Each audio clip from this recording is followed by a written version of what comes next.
తెలంగాణ రాజకీయాలు రోజు రోజు హాట్ గా మారిపోతున్నాయి. రాష్ట్రంలో జరుగుతున్న ప్రతి అంశం రాజకీయమవుతోంది. పరిశ్రమల కోసం భూసేకరణ దగ్గర నుంచి మూసీ ప్రాజెక్టు ప్రక్షాళన వరకు ప్రతిదీ రాజకీయ రంగు పులుముకుంటోంది. తాజాగా తెలంగాణ రాజకీయ పోరు ఢిల్లీకి చేరింది. లగచర్ల ఘటనపై జాతీయ స్థాయిలో పరస్పరం ఫిర్యాదులు చేసుకున్నారు. ఇంతకీ ఢిల్లీలో ఏం జరిగింది, ఏం జరగబోతోంది, ఢిల్లీ పరిణామాలు తెలంగాణలో ఎలా ఉండబోతున్నాయి తెలియాలంటే వాచ్ ది స్టోరీ.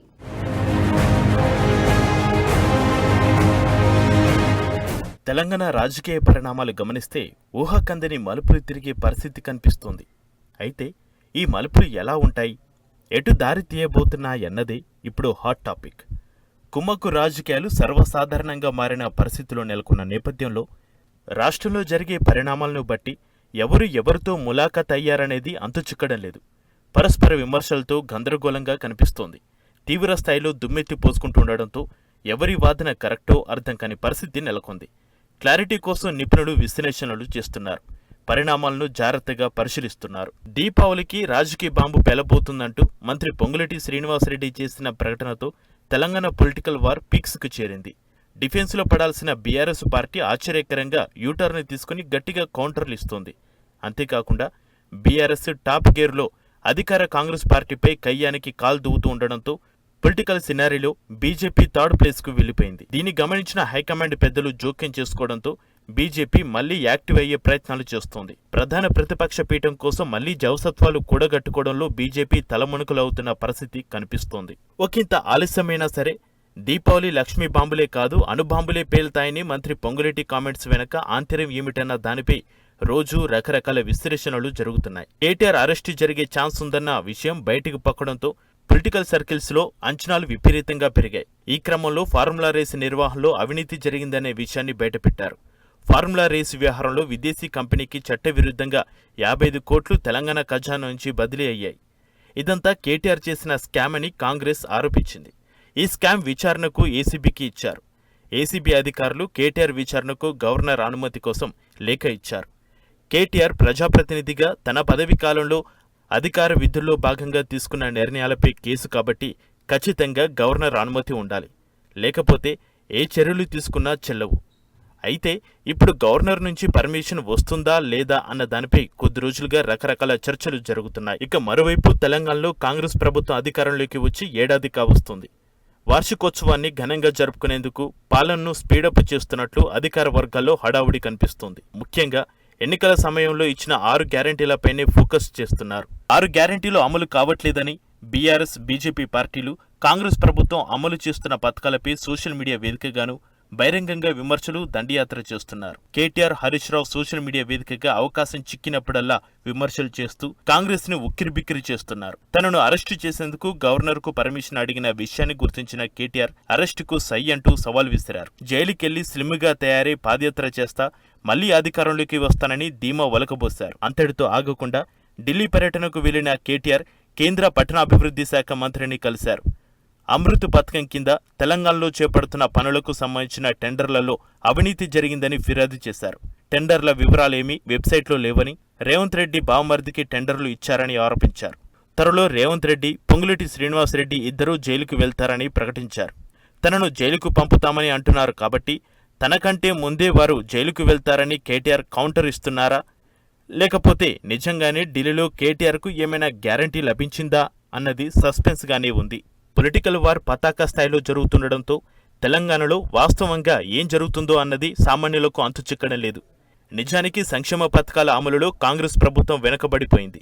ఖాళీ ఖజానా వెక్కిరిస్తుండటంతో పావుల ఆదాయానికి ముప్పావుల ఖర్చులను ఎలా భర్తీ చేయాలో తెలియని పరిస్థితి ఉందని నేతలే బహిరంగంగా అంగీకరిస్తున్నారు, ప్రకటనలు చేస్తున్నారు.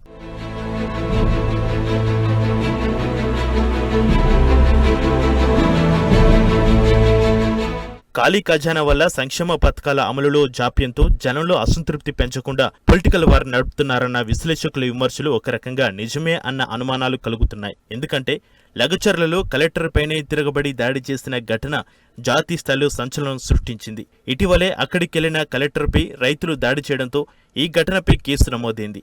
ఇందులో A1గా నరేందర్ రెడ్డిని, A2గా సురేష్ను చేర్చారు. 25 మందిని అరెస్టు చేశారు. అయితే A2 నిందితుడైన సురేష్ పరారులో ఉండడంతో అతని కోసం పోలీసులు గాలిస్తున్నారు. తాజాగా సురేష్పై లుకౌట్ కేసులు జారీ చేశారు.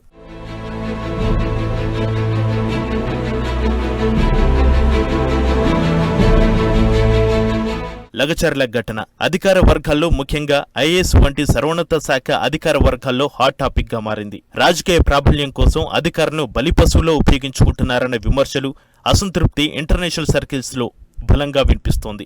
రాష్ట్రంలోని అధికారులు ఈ విషయంపై గట్టిగా మాట్లాడలేకపోతున్నా కొంతమంది రిటైర్డ్ ఐఏఎస్లు, ఇతర రాష్ట్రాల వారు జాతీయ స్థాయిలో చర్చకు తెరలేపినట్లుగా వార్తలు వస్తున్నాయి. లగచర్ల ఘటన ఇంటెలిజెన్స్ ఫెయిల్యూర్ కు పరాకాష్ట అని చెబుతున్నారు. గతంలో నిర్మించిన గ్రూప్ 1 నుంచి మొదలుకొని లగచర్ల దాకా అన్ని బర్నింగ్ ఇష్యూస్ లోనూ ఇంటెలిజెన్స్ ఫెయిల్ అయిందన్న విమర్శలు చెలరేగుతున్నాయి.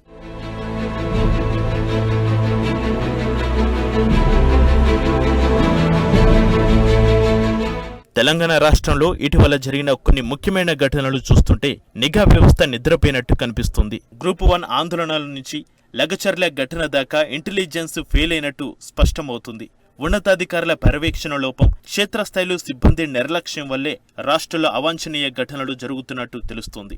తీవ్రస్థాయిలో ఎగిసిపడ్డ ఆందోళనలు, విధ్వంసాలకు దారితీసిన విషయాలను ముందుగా గుర్తించడంలో నిఘా వ్యవస్థ వైఫల్యం కొట్టొచ్చినట్టుగా కనిపిస్తోంది. రాష్ట్ర వ్యాప్తంగా 3 నెలలుగా ఉద్రిక్త పరిస్థితులు ఉన్నా పోలీసులు పట్టనట్టు వివరించారు. ఇంటెలిజెన్స్, స్పెషల్ బ్రాంచ్ సిబ్బంది క్షేత్రస్థాయిలో పర్యటించలేదు. దీంతో గ్రూప్ 1 అభ్యర్థులు, టీజీఎస్పీ కానిస్టేబుల్స్ ఆందోళనలు సహా వికారాబాద్ జిల్లా లగచర్ల ఘటనను ముందుగానే గుర్తించడంలో ఇంటెలిజెన్స్, స్పెషల్ బ్రాంచ్, స్థానిక పోలీసులు విఫలమైనట్లుగా కనిపిస్తోంది.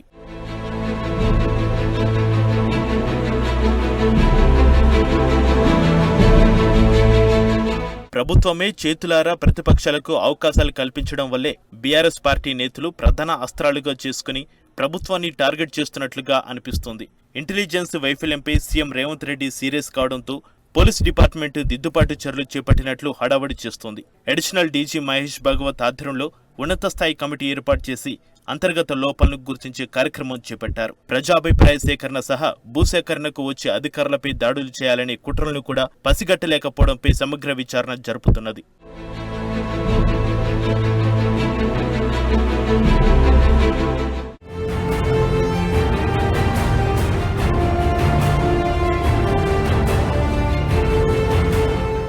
వికారాబాద్ జిల్లా లగచర్లలో జరిగిన ఘటన వెనుక కుట్రకున్న ఉందంటూ కాంగ్రెస్, బీఆర్ఎస్ నేతలు ఢిల్లీ వెళ్లి జాతీయ స్థాయిలో ఫిర్యాదులు చేసుకున్నారు.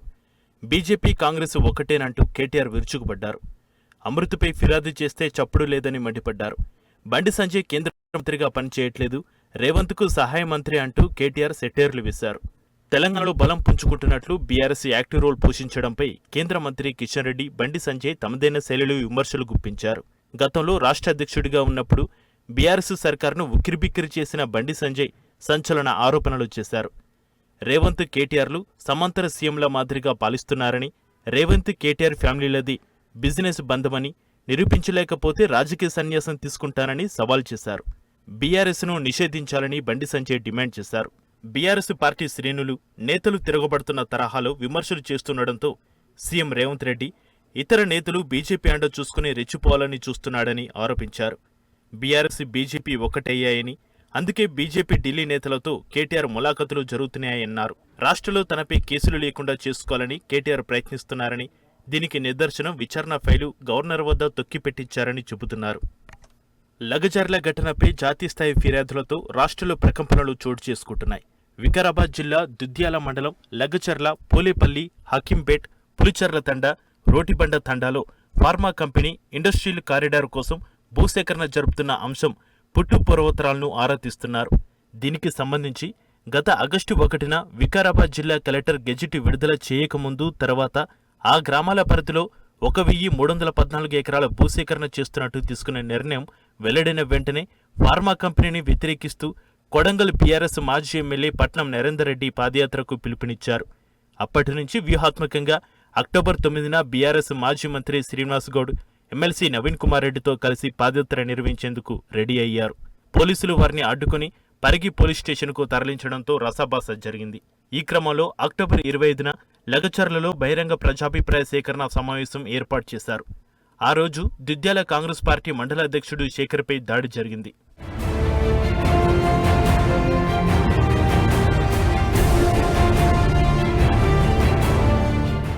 కొడంగల్ మాజీ ఎమ్మెల్యే నరేందర్ రెడ్డి గత నెల 27న రోటిబండ తండకు వచ్చి తన అనుచరుడు సురేష్తో సహా మరికొంతమందితో కలిసి పలుమార్లు సమావేశాలు నిర్వహించారు. అయితే ప్రజాభిప్రాయ సేకరణ, భూసేకరణ విషయంలో స్థానికంగా నెలకొన్న ఉద్రిక్త పరిస్థితులను పోలీసులు అంచనా వేయలేకపోయారన్న విషయం ఇంటెలిజెన్స్ వైఫల్యాన్ని బయటపెట్టింది. విధ్వంసాల కుట్రకు సంబంధించి సమాచారం సేకరించడంలో నిఘా వర్గాలు విఫలమయ్యాయని ఘటన తేల్చింది. సాధారణంగా సీఎం నియోజకవర్గంలో హై సెక్యూరిటీ ఉంటుంది. మారుమూల గ్రామాల్లో చిన్న ఘటన జరిగినా స్థానిక పోలీసులకు క్షణాల్లో తెలిసిపోవాలి. ఇందుకు సంబంధించి ఆయా జిల్లాల పొలిటికల్ ఇంటెలిజెన్స్ సహా స్పెషల్ బ్రాంచ్ పోలీసులు ఎప్పటికప్పుడు ఉన్నతాధికారులకు రిపోర్ట్ చేస్తూ ఉండాలి. స్థానిక ఇంటెలిజెన్స్, స్పెషల్ బ్రాంచ్ పోలీసులు అలర్ట్గా లేకపోవడం వల్లే లగచర్ల, రోటిబండ తండ ఘటనలు చోటు చేసుకుంటున్నట్టు ఉన్నతాధికారుల దర్యాప్తులో తేలినట్టు సమాచారం. లగచర్ల ఘటన ఒక్కటే కాదు, అంతకు ముందు జరిగిన గ్రూప్ 1 అభ్యర్థుల ఆందోళనలు, టీజీఎస్పీ పోలీసుల తిరుగుబాటు చర్యలను ఇంటెలిజెన్స్ వర్గాలు ముందే గుర్తించలేదు. ఇందులో నిఘా వైఫల్యం స్పష్టంగా ఉన్నట్టు ఉన్నతాధికారులు ఆలస్యంగా గుర్తించారు. అలాగే గ్రూప్ 1 పరీక్షను రీషెడ్యూల్ చేయాలని అభ్యర్థులు గత నెల 2వ వారంలో అర్ధరాత్రి ఆందోళనకు దిగి రోడ్లపై బైఠాయించారు. సెక్రటేరియట్ను ముట్టడిస్తారని తెలుసుకున్న పోలీసులు లాఠీచార్జి చేసి చెదరగొట్టారు.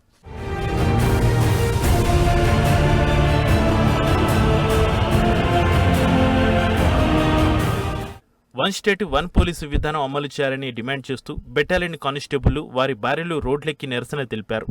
కుటుంబాలతో సహా సెక్రటేరియట్కు తరలి వెళ్లి ముట్టడించారు. ఈ క్రమంలోనే హోంగార్డులు ఆందోళనకు దిగారు. కుటుంబాలతో కలిసి సెక్రటేరియట్ ముట్టడికి యత్నించడంతో పోలీసులు అప్రమత్తమయ్యారు. వీటికి సంబంధించిన ముందస్తు సమాచారం సేకరించడంలోనూ ఇంటెలిజెన్స్, స్పెషల్ బ్రాంచ్ పోలీసులు విఫలమయ్యారని విమర్శలు ఉన్నాయి. ముందస్తు ప్రణాళికలో భాగంగానే ఆందోళనలకు ఏర్పాట్లు చేసుకున్నప్పటికీ గుర్తించడంలో స్థానిక పోలీసులు అలసత్వం వహించినట్టు ఉన్నతాధికారుల విచారణలో తేలింది. ఇంటెలిజెన్స్, ఏసీపీ సిబ్బంది ప్రభావిత గ్రామంలో పర్యటించకపోవడం వల్ల దాడులకు సంబంధించిన ముందస్తు సమాచారం సేకరించలేకపోయారని ఇంటర్నల్ టాక్.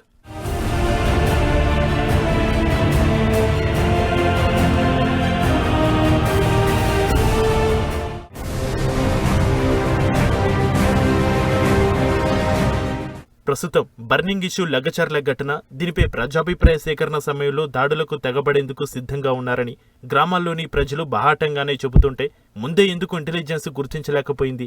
లగచర్ల సమీపంలోని పొలాల్లో ప్రజాభిప్రాయ సేకరణ ఉండగా అక్కడే దాదాపు 200 మంది పోలీసులు మోహరించారు. కానీ లగచర్లో కొందరు గుమ్మికూడడం, అధికారులపై దాడులు చేసేందుకు కర్రలు, రాళ్లు సిద్ధం చేసుకోవడానికి సంబంధించి కనీస సమాచారం కూడా సేకరించలేకపోయారు. దాడులకు సంబంధించిన ఎలాంటి సమాచారం లేకపోవడంతోనే కలెక్టర్ ప్రతీక్ జైన్ లగచర్ల గ్రామంలోకి వెళ్లారు. అప్పటికే సిద్ధంగా ఉన్న ఆందోళనకారులు కలెక్టర్పై దాడి చేసి కార్లను ధ్వంసం చేశారు. స్థానికంగా విధ్వంసం సృష్టించారు.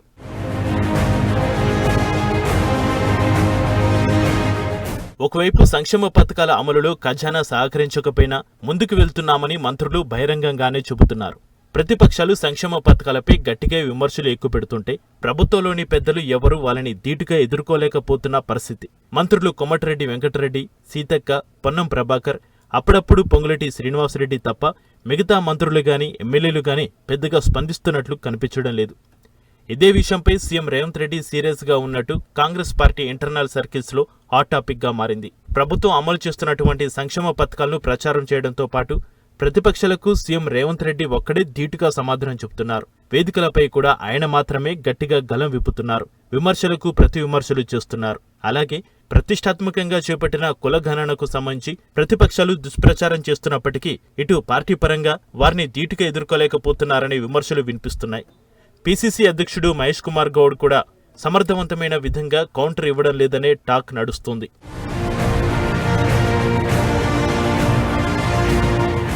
లోకల్ బాడీ ఎలక్షన్లతో పాటు త్వరలో ఎమ్మెల్సీ ఎన్నికలు రాబోతున్నాయి.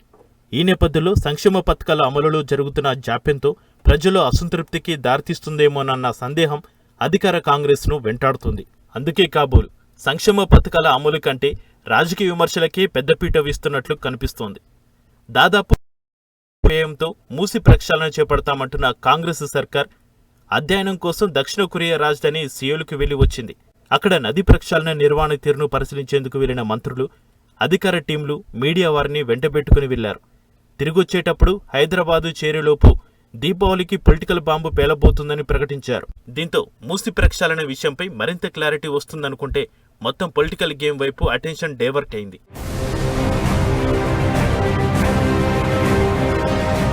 కేటీఆర్ను అరెస్టు చేయడానికి గవర్నర్ అనుమతి కోరిన విషయం బయటకు పుక్కిన వెంటనే బీఆర్ఎస్ గట్టిగా స్పందించింది.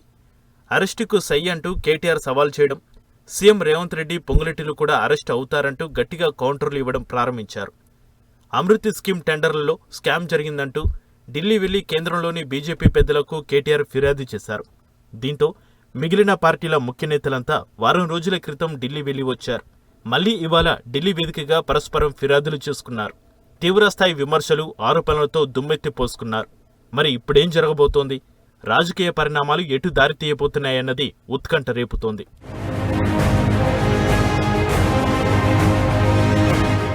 మహారాష్ట్ర ఎన్నికల ప్రచార పర్వం పూర్తి కావడంతో తెలంగాణ నేతల ఫిర్యాదులపై ఢిల్లీ పెద్దలు నిర్ణయం తీసుకునే అవకాశం ఉంది. ఏ నిర్ణయం తీసుకున్నా రాష్ట్రంలో కీలక పరిణామాలు చోటు చేసుకోవడం పక్కా. గవర్నర్ కేటీఆర్ విచారణకు అనుమతి ఇస్తే ఓ రకంగా, ఇవ్వకపోతే మరో రకంగా రాజకీయాలు ఉంటాయి. ఏదైనా సరే తెలంగాణ పాలిటిక్స్ మాత్రం ఊహించని మలుపులు తిరగడం ఖాయంగా కనిపిస్తోంది.